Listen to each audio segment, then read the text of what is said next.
Hi, I'm Gina Pace, And I'm Anthony Caps. and today we're going to be talking about the successes and failures of EDM 310. So, Anthony, tell us a little bit about your EDM 310 journey. Well, it started in spring 2009 when I took Dr. Strange's course and attended all the class sessions.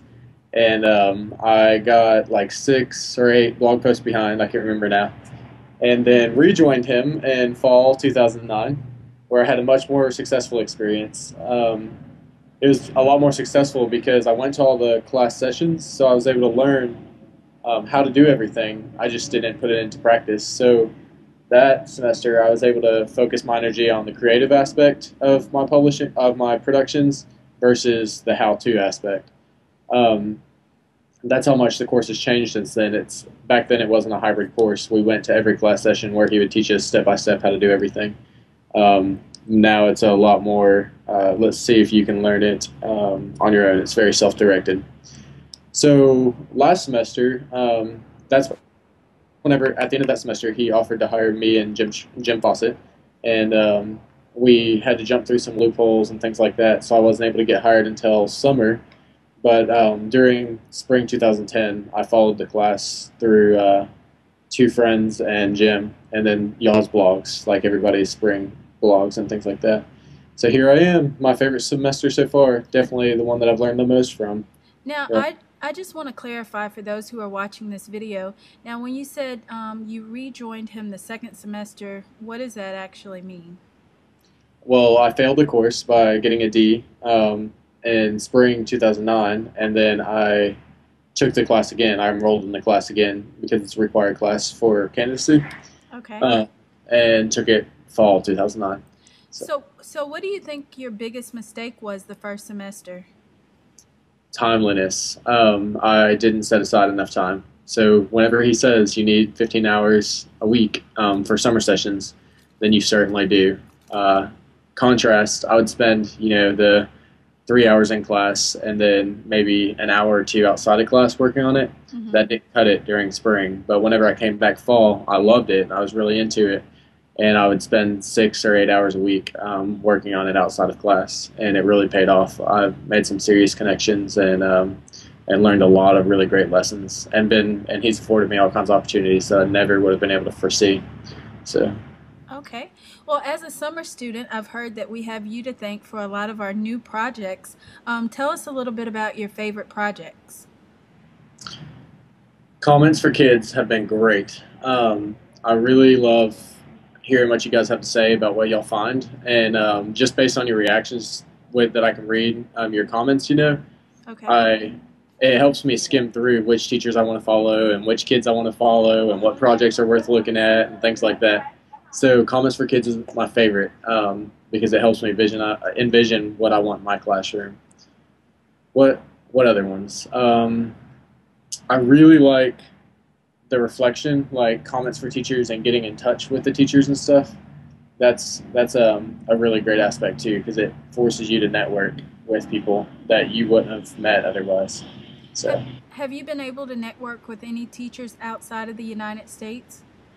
yes, certainly. My favorite connection so far was with Jabiz Rastana.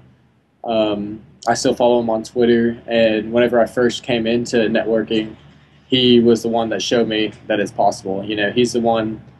I'm really interested in teaching overseas, so that was a really great quote. I learned about his daughter Kaya. I learned what he's doing in his classrooms. He has a blog called Intrepid How Teacher. do you think our future students could benefit? I'm preparing to be a classroom teacher within the next year. This class, how can my future students benefit from this class? Blogging, certainly blogging allows them to publish their work, so they're receiving a real audience, which helps motivation. Uh, is not just helps motivation, but gives them motivation. Most kids don't understand why grades are important. They don't understand that it's not just a means of punishing you for not doing your work. It's a means of reflection. I think blogging forces reflection. Like it forces you to realize that you can be proud of your work, and when other people are responding to your work, it's like, wow, look, these people really care about what I'm doing. So it makes you think about what you're doing more. Exactly. As a student, when I'm preparing to do a blog post, I'm constantly using spell check and making sure my commas are in the right place and my periods are in the right place because I know people from around the world will be viewing my blog. So I definitely agree with you on that, Anthony. Tell me, what do you think you've learned the most about yourself? Um, I have, I guess, two different answers. The first was that I'm capable of being organized. Before this class, I really didn't have a need. I've always been really busy, but just enough to where I could juggle it in my own head.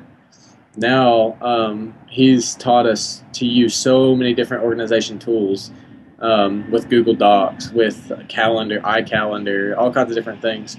And I'm responsible for keeping things organized. Man, we have a keeping up checklist on Google Docs. We have who's commented on what on Google Docs. It's so great. Like, I'm capable of organization, number one. And two, I reflect on experiences I have. Whenever I help you guys, I write blog posts about what I've learned.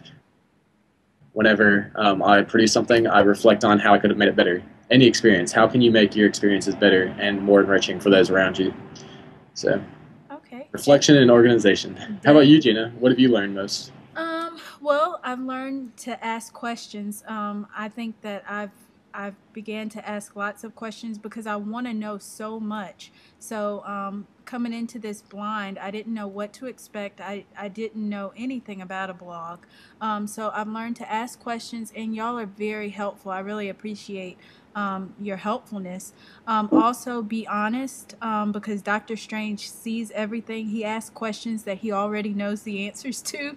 It's just another way of self-reflection so that you can see actually where you are. So to be honest, and most importantly, check the class blog daily. I rely on that so much for updates. Dr. Strange provides updates all the time. We started out initially at the beginning of the summer with one instruction manual, and now we're on instruction manual 1.8. So there's been at least 8 revisions made to the instructional manual. So Within that, 7 weeks. yes, and I rely on that. That's like my EDM 310 Bible. So those are the things that I've learned. Good. That's great. So listen, we've talked a little bit about Doctor Strange, and we've kind of talked around Doctor Strange. Many of us we rely on Rate My Professor in order to learn about future professors that we're going to take. Um, what can you tell us about Doctor Strange? Doctor Strange. Oh man. I think that there's a long list of kind things that I could say about him, but from a student's perspective, be prepared to not have things handed to you because he's the biggest lessons you're going to learn is that you're capable of learning on your own. So certainly you'll be directed and you'll have goals set for you, like these are the things you need to accomplish, but be prepared to fall a little bit before you figure out how to accomplish those things. And it's good. I mean, look at me. I fell in the worst way you can, and came back stronger. So, as far as Doctor Strange goes, great things. He's going to be really supportive, really creative, really open to creativity, and generous. Certainly generous with his time. And um, as far as things that people will be scared of at first, is he's going to force you to learn how to do things. Wow,